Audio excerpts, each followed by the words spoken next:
माणसाचे पूर्वसंस्कार इतके प्रबल असतात की त्यांच्या जीवनात कितीही विलक्षण घटना घडल्या तरी तो आपले पूर्वग्रह बाजूस ठेवू शकत नाही. हे आपण मागच्या भागात केशवरावांबद्दल पाहिलेच आहे. एवढ्या दैवी घटना स्वतःच्या घरात घडूनही जे मन पालटले नाही ते महाराजांच्या सानिध्यात आल्याबरोबर एकदम पालटले. याचवेळी सारंगपुरात आणखी एक घटना घडली. गोविंदराव या नावाचे एक गृहस्थ सारंगपुरास राहत होते. ते नित्य महाराजांच्या दर्शनास येत असत. एक दिवस त्यांच्या मनात महाराज ज्या मूर्तीची पूजा करीत त्यापैकी जी मोठी मूर्ती होती ती आपण पूजेसाठी घ्यावी अशी इच्छा निर्माण झाली. यावेळी महाराजांजवळ 2 मूर्त्या होत्या. एक कागलहून माणगावी जाताना मिळाली व एक माणगावीच करून घेतलेली प्रवासी मूर्ती. त्यापैकी कागलहून आणलेली मोठी मूर्ती गोविंदरावांना हवी होती. महाराजांजवळ त्यांनी हा आपला मनोदय कळविताच महाराज गोविंदरावांना म्हणाले की माझी काहीच हरकत नाही, पण ही मूर्ती कुणालाही लाभणार नाही. या मूर्तीची पूजा फार कडक आहे. तिची पूजा अर्चा करण्याचा अधिकार हा आधी प्राप्त करून घ्यावा लागतो. परमात्मा शक्तीची जागृत ज्योत या मूर्तीत असल्याने या मूर्तीची जवळीक अनाधिकारी माणसाचा सर्वनाश केल्या वाचून राहणार नाही. इतकेच नव्हे तर ही मूर्ती ज्या घरात जाईल ते घर आणि तो गाव याचाही सर्वनाश झाल्या वाचून राहणार नाही. तरी तुम्ही ही मूर्ती न न्यावी हेच चांगले. पण गोविंदरावांना असा जागृत देवकळेचा अनुभव कुठे होता? त्यांना मनातून महाराजांचे सांगणे पटले नाही. अग्नी, वीज ही एकाच शक्तीची 2 रूपे असली तरी या शक्ती ज्यावेळी सुप्त किंवा आवरणाखाली असतात त्यावेळी या शक्तीचा दाह अनुभवास येत नाही. पण तोच अनावृत्त विजेचा प्रवाह क्षणार्धात आपले भीषण स्वरूप दाखविल्यापासून राहत नाही. प्रत्यक्ष प्रज्वलित झालेला अग्नी हे अग्नीचं उत्कट रूप. या उत्कट अग्निस्वरूपाशी आपण जरा जपूनच वागत असलो तरी अनुत्कट काड्यांच्या पेटीतील अग्नी मात्र आपण सुखनैव हातात घेऊ शकतो. अज्ञान आणि अशुद्ध शरीर व मन यांच्यामुळे आपण ज्या प्रतीकाची पूजा करतो त्यात परमात्मा शक्तीची अशी जागृत ज्योत प्रगट होत नाही. त्यामुळे आपणास या गोष्टीचा अनुभव नसतो. गोविंदरावांचेही असेच झाले. शेवटी महाराजांची आज्ञा मोडून ती कागलची मूर्ती त्या गोविंदरावांनी नेली आणि एक लहानसे देऊळ बांधून त्यात त्या मूर्तीची स्थापनाही केली. स्थापना होताच प्रथम गोविंदरावांचा एकुलता एक मुलगा तडकाफडकी वारला आणि नंतर ते स्वतः अतिशय आजारी पडले. काही दिवस ते असेच रुग्णशय्येवर पडले असता त्या मूर्तीने स्वप्नात येऊन गोविंदरावांना सांगितले की मला बढवाई येथे वासुदेव मंदिरात नेऊन पोचव. बढवाई येथील वासुदेव मंदिराचे पुजारी ब्रह्मचारी लक्ष्मणबुवा यांनाही असेच स्वप्न पडले की मला सारंगपुरातून घेऊन यावे व वासुदेव मंदिरात ठेवावे. हा दृष्टांत झाल्यावर मग लक्ष्मणबुवा हे सारंगपुरी आले आणि त्यांनी ती मूर्ती नर्मदा तीरावर असणाऱ्या वासुदेव मंदिरात बढवाई येथे नेऊन ठेवली. याप्रमाणे महाराज माणगावी जात असता कागलहून मिळालेल्या मूर्तीची शेवटी बढवाई येथील वासुदेव मंदिरात स्थापना झाली. आता महाराजांनी सारंगपूर सोडले आणि तेथून बजरंगगडास जाण्यासाठी निघाले. वाटेत त्या दिवशी अतिशय पाऊस पडला म्हणून रस्त्यातच एका खेडेगावी एक अग्निहोत्री बुवा होते. यांना सारंगपूरच्या मंडळींनी आधीच पत्र पाठवून महाराज तिकडे येत असल्याचे कळवले होते. त्यांच्या ओटीवर बाहेरच्या बाजूस दंडकमंडलू ठेवून पावसाने सारे शरीर भिजले होते ते पुसू लागले. तोच त्या अग्निहोत्री बुवांचा 16-17 वर्षाचा एक शिष्टमन्य पण अतिशय मूर्ख, उद्धट व सभ्यतेचा संस्कार नसलेला असा मुलगा बाहेर आला. महाराजांकडे पाहताच त्याचे डोके भडकले. तो त्या महाराजांना उद्देशून ओरडला, हे घर कोणाचे समजून येथे आलात? तुमच्यासाठी बांधले का हे घर? संन्यास घेऊन भटकता कशाला? दारोदार भीक मागून लोकांना त्रास देण्यासाठी? बऱ्या बोलाने येथून बाहेर निघता की दंडकमंडलू फेकून देऊ? ही त्या मुलांची दिव्य मुक्ताफळे कानात पडताच एकही शब्द न बोलता महाराज मुकाट्याने उठले आणि तेथून दूर असणाऱ्या एका झाडाखाली राहिले. रात्रभर महाराजांनी त्या झाडाखाली मुक्काम केला आणि सकाळी तेथून पुढे प्रवासास सुरुवात केली. त्या मुलाचा प्रतिकार मुळीच न करता महाराज मुकाट्याने बाजूस सरले. यात कर्मविपाकाचे अबाधित तत्त्व जे परमेश्वराने सुरू केले त्यात ईशशक्तीशी समरस झालेले महाराजांसारखे सत्पुरुष सहसा कधीही ढवळाढवळ करीत नाही, हे मुद्दाम लक्षात ठेवण्याजोगे आहे. महाराज ते झाड सोडून सकाळी गेले. मात्र इकडे तो मुलगा वेड लागून वाटेल तशा लीला करू लागला. त्याचे भविष्य भीषण बनले. इतरांकडून दयेस पात्र अशी मोठी अनुकंपनीय स्थिती त्याची झाली. एवढे झाल्यावर मग अग्निहोत्री बुवांची स्वारी घरी परतली. घरी हा सर्व प्रकार पाहताच ते त्रासले. चौकशी केली तो कारण काही दिसेना. शेवटी त्यांच्या पत्नीने त्यांना सांगितले की तुम्ही बाहेर गेल्यावर एक संन्यासी आले होते. त्यांना हा मुलगा काहीतरी रागाने बोलला व ते निघून गेले. तेव्हापासून हे असे झाले. हे ऐकल्यावर अग्निहोत्री बुवांच्या डोक्यात लख्ख प्रकाश पडला. सारंगपूरच्या मंडळींनी लिहिलेल्या पत्राप्रमाणे हे महाराजच असले पाहिजेत ही त्यांची खात्री झाली. आता महाराजांना शरण गेल्या वाचून तरुणोपाय नाही हे त्यांनी ओळखले. सकाळी स्नानादी सर्व उरकून ते महाराजांचे शोधासाठी बाहेर पडले. पण महाराजांकडे आपल्या इच्छेने जाणे हे वाटेल तितके सोपे नाही हे लवकरच अग्निहोत्री बुवांच्या लक्षात येऊन चुकले. महाराजांचा काही पत्ता लागेना. महाराज अमुक गावी आहेत असे समजताच तिथे जावे तो महाराज त्यापूर्वीच दुसऱ्या गावी निघून गेलेले असायचे. अशी भ्रमती दीड वर्ष झाल्यावर मग महाराजांना त्या अग्निहोत्री बुवांची दया आली आणि शेवटी एका गावी अग्निहोत्री बुवांना महाराजांच्या दर्शनाचा योग एकदाचा आला. महाराजांचे दर्शन होताच क्षणीच बुवांनी साष्टांग दंडावर घातले आणि आपण येण्यापूर्वी मी काही कारणाने बाहेर गेल्यामुळे तो सर्व दुर्दैवी प्रकार घडला. मुलाला त्याचे प्रायश्चित्त आजवर मिळालेले आहे, तरी उदार अंतःकरणाने आपण झाल्या अपराधाची क्षमा करावी अशी प्रार्थना आहे, अशी मोठ्या दीनवदनाने महाराजांजवळ करुणा घातली. महाराजांनी एकदा त्या अग्निहोत्री बुवांकडे पाहिले आणि त्यांना महाराज म्हणाले की तुम्ही गृहस्थाश्रमी आहात. आलेल्या अतिथीचा असाच का सत्कार करता तुम्ही? घरी येणाऱ्या अभ्यागतांबरोबर कसे वागावे याचे वळण तुमच्या मुलांना मुळीच कसे नाही? यती, ब्रह्मचारी, भिक्षू यांनी गृहस्थाकडे जर जावायचे नाही तर कोणाकडे जावे? एकूण तुमचा सर्व आचार पाहता तुमचे अग्निहोत्र हा एक उदर भरण्यासाठी आरंभलेला व्यवसाय आहे असे का म्हणू नये? त्रैताग्नीची परिचर्या करणाऱ्या माणसाची अशीच वृत्ती असते. इत्यादी प्रकारांनी त्यांनी हजेरी घेतली आणि शेवटी त्यांना आता तुम्ही इथून घरी जा व सकृत कर्माची फळे आनंदाने भोगा. आम्ही काही तुमच्या मुलास वेड लावले नाही, ते त्याच्याच कर्माचे फळ आहे असे सांगून महाराज स्वस्थ राहिले. केवळ स्वतःला त्रास झाला म्हणून बोलण्या इतके महाराज मानवमानाच्या आहारी गेले नव्हते. पण समाजातील जबाबदार माणसाने जर असे बेजबाबदारपणाने तोल सोडून वर्तन चालवले तर त्याचा परिणाम इतरांनाही भोगावा लागतो. याच भावनेने महाराजांनी त्या अग्निहोत्री बुवांची अशा परखड शब्दात हजेरी घेतली. ही हजेरी चालू असताना त्या अग्निहोत्री बुवांच्या डोळ्यातून सारख्या अश्रुधारा सुरू होत्या. महाराजांजवळ या उपर बोलण्यास त्यांना तोंडच नव्हतं. पण महाराजांनाच पुढे त्यांची करुणा आली.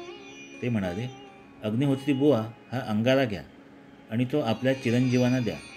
चला आता. अग्निहोत्री बुवांनी पुन्हा अश्रू भरल्या डोळ्यांनी महाराजांना साष्टांग प्रणाम केला आणि तो अंगारा घेऊन घरी आले. मुलाच्या पोटास जाताच मुलाचे वेड जाऊन तो पुन्हा पूर्ववत सुधारला. पुढे महाराज पिछोरा या नावाच्या गावात आले. तेथे ही मंडळी नित्य दर्शनास येतच होती. काही अधिकारी मंडळी होती. त्यांना उपनिषदे सांगितले. सर्वसामान्य लोकांसाठी संध्याकाळी स्वतंत्र निरूपण होतेच. तेथील मामलेदार यांचे बंधू भास्करराव अपस्माराच्या पीडेने जर्जर झाले होते. पिशाच्च्या बाधेमुळे त्यांना ही व्यथा जडली होती. पण महाराजांना शरण जाताच त्यांनी याला त्या पिशाच्च्या बाधेतून मुक्त केले. या भास्कररावाकडून श्राद्धादी काहीच होत नसे, त्यामुळे त्या पिशाच्याची मुक्तता होत नव्हती. भास्करराव श्रीमंत असूनही नारायण बली वगैरे काहीच करीत नाही हे पाहून त्या पिशाच्याने त्यांना त्रास देण्यास सुरुवात केली होती. ही हकीकत स्वतः पिशाच्यानेच महाराजांना सांगितल्यावरून मग महाराजांनी भास्कररावाला नारायण बली करण्यास सांगितले. नारायण बली होताच भास्करराव त्या पिशाच्या बाधेतून मुक्त झाले. देहत्यागानंतर वासना देहाने जे जीवात्मे भूलोकात राहतात त्यांच्यापैकी काही जीवात्मे हे अपकृष्ट म्हणजे पिशाच्य योनीत वासनावशात येतात. त्यांचा उत्क्रांतीचा पुढील मार्ग रोखलेला असतो. अशा या अतृप्त जीवात्म्यांना सद्गती मिळून पुढील यात्रा सुखकर व्हावी यासाठीच श्राद्धादी विधी मुद्दाम सांगितलेले आहेत. देहत्यागानंतर आत्म्याचे अस्तित्व हाही विषय आता केवळ श्रद्धेचा राहिला नसून भौतिक वैज्ञानिकातही तो आता प्रचितीचा विषय दिवसेंदिवस होत आहे. त्रिकालज्ञ ऋषींच्या प्रज्ञेतून चिरंतन सत्यच बाहेर पडत असतं. त्याच्यावर विश्वास ठेवला तरीसुद्धा मानवाचा विकास झाल्या वाचून राहणार नाही. असो, पुढे पिछोरातून महाराज खरेला या गावी आले. याही गावी महाराजांनी अनेकांना व्याधीतून मुक्त केले. महाराज जिथे जातील तिथे लोककल्याणाची जणू गंगाच वाहायची. हजारो लोक या गंगेत स्नान करून आधी व्याधीतून मुक्त होत असत आणि मग सुखळ सुखाशी पात्र व्हावे अशीच महाराज जातील तिथे परिस्थिती असावायची. खरेरा गावी एका बाईला पिशाच्च्या बाधेतून महाराजांनी मुक्त केले आणि महाराज खरेराहून पुढे जाण्यास निघाले. खरेराहून महाराजांना काशीस जावयाचे होते. नेहमीप्रमाणे महाराज काशीला पायीच निघाले. हे पाहून सर्व मंडळींना आश्चर्य आणि थोडीशी भीतीही वाटली, कारण रेल्वेची सोय झाल्यापासून पायवाटेने कोणीच जात नसे. महाराज निघाले असे पाहताच सर्व मंडळी महाराजांना म्हणाली की महाराज, पायवाटेने काशीस जाणे हे अतीव कष्टाचे व धोक्याचे आहे, तरी आपण पायवाटेने जाऊ नये. अशी पुन्हा पुन्हा ती मंडळी महाराजांना विनवू लागली. एक जण म्हणाला की या रस्त्याने एक भयानक जंगल लागते. त्यात हिंस्र श्वापदांचा अतिशय सुळसुळाट आहे, तरी या रस्त्याने महाराज न जातील तर बरे. सर्वांची ही आग्रहाची व कळकळीची प्रार्थना ऐकून महाराज किंचित हसले. स्वतःमध्ये सर्व चराचराला जो पाहतो म्हणजे अनुभव घेतो त्याला सर्वत्र एकच अद्वैत आत्मतत्वाची प्रचिती येत असते. त्यामुळे अशा पुरुषाला भीती तरी कुणापासून वाटावी? चराचराच्या सुखदुःखाशी समरस होण्याइतकी सहसंवेदनेची कक्षा ज्याची विशाल झालेली असते त्याच्याशी सर्व सृष्टीही समरस होते. महाराज हे अशाच श्रेणीतील श्रेष्ठ सत्पुरुष होते. महाराज त्या मंडळींना उद्देशून म्हणाले की आजवर श्री दत्तप्रभूंच्या आज्ञेने पायीच संसार झाला आहे. यापुढेही श्री दत्तकृपेने तो तसाच होईल. त्यातून श्री दत्तप्रभूंची जशी इच्छा असेल तसेच होईल. असे जमलेल्या मंडळींना सांगून महाराज शेवटी त्या पायवाटेने जाण्यास निघाले. थोडे अंतर चालून जाताच त्यांना एक भिल्ल भेटला. हा भिल्ल म्हणजे साक्षात श्री दत्तप्रभूच होते. तो भिल्ल महाराजांना म्हणाला की आपण काशीस जाण्यासाठी निघाला आहात तर माझ्या मागून या, मी रस्ता दाखवतो. असे म्हणून तो भिल्ल पुढे व महाराज मागे असे काही अंतर चालून गेल्यावर तो भिल्ल मध्येच एकाएकी थांबला आणि महाराजांना म्हणाला, तो समोर जो गाव दिसतो तेथे आपण चला, म्हणजे पुढे रस्ता आपोआपच कळेल. असे सांगून तो भिल्ल अकस्मात तिथे प्रगट झाला. तसाच तो अकस्मात तेथून दिसेनासाही झाला. नंतर महाराज त्या भिल्लाने सांगितलेल्या गावात येऊन पोहोचले. वास्तविक हा रस्ता 2-3 दिवसाचा होता, पण महाराज अवघ्या 3 तासाच्या आत तेथे पोहोचले. त्या गावच्या मंडळींना हे समजताच त्यांना नवल वाटले. प्रभूंची ही आतर्क लीला पाहून महाराज क्षणभर भावाविष्ट झाले. थोड्या वेळाने महाराज भानावर आले आणि त्या गावातून पुढे निघाले. प्रवास करीत करीत जाळवण या गावी आले. महाराज येताक्षणीच नेहमीप्रमाणे त्यांच्या दर्शनासाठी लोकांची गर्दी सुरू झाली.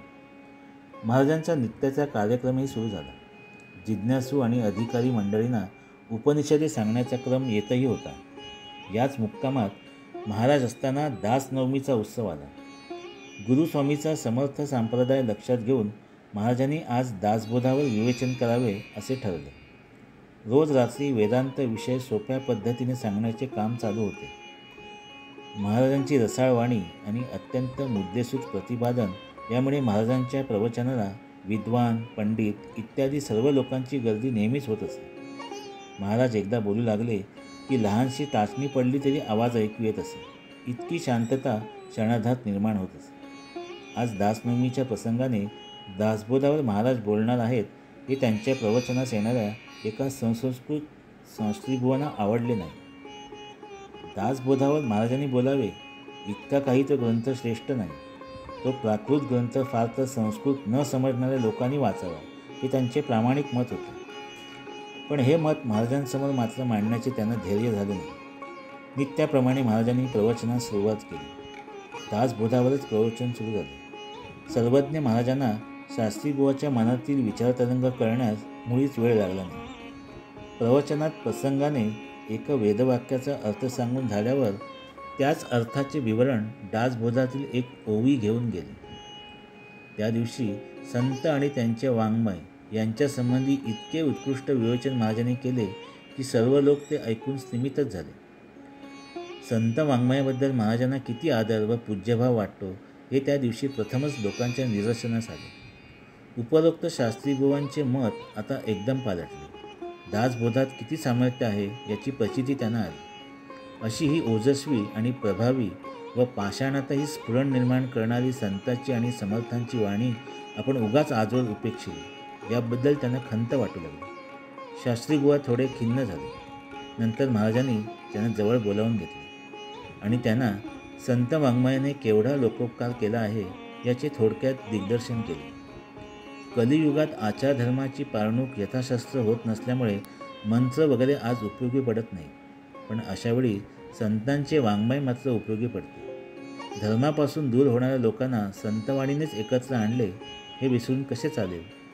तेव्हा ग्रंथ वाचताना तो कोणत्या भाषेत आहे इकडे लक्ष न देता त्याचा आशय तेवढा घ्यावा असे सांगितले. व मग त्या शास्त्रीबुवांना हळूच विचारले की काय हो, तुम्हाला तर आजवर प्राकृत ग्रंथाचा विटाळ झालेला नाही. नेहमी उपनिषदे वगैरे संस्कृतच ग्रंथ वाचित असता, तर अजूनही तुमच्या घरातील ब्रह्मसंबंध का जात नाही? तुम्हाला ब्रह्मसंबंधाची बाधा आहे हे खरे आहे ना? ही अंतरीची खूण पटतात शास्त्रीबुवा एकदम विरघळले. गोष्ट खरीच होती. मग ते सर्व भावाने महाराजांना शरण गेले. महाराजांनी त्यांना आता मराठी गुरुचरित्राचे सप्ताह करून पहा असे सांगितले आणि गुरुचरित्रासारख्या प्राकृत ग्रंथाची कास धरली तरच तो ब्रह्मसंबंध जाईल अशी खात्री दिली. महाराजांच्या आज्ञेप्रमाणे त्या शास्त्रीबुवांनी नंतर मराठी गुरुचरित्राचे सप्ताह सुरू करताच तो ब्रह्मसंबंध ताबडतोब निघून गेला. अशा रीतीने तो संबंधही मुक्त झाला आणि बरेच दिवस मागे असलेल्या या संबंधाच्या पिढेतून शास्त्रीबुवा कायमचे मुक्त झाले. धन्यवाद.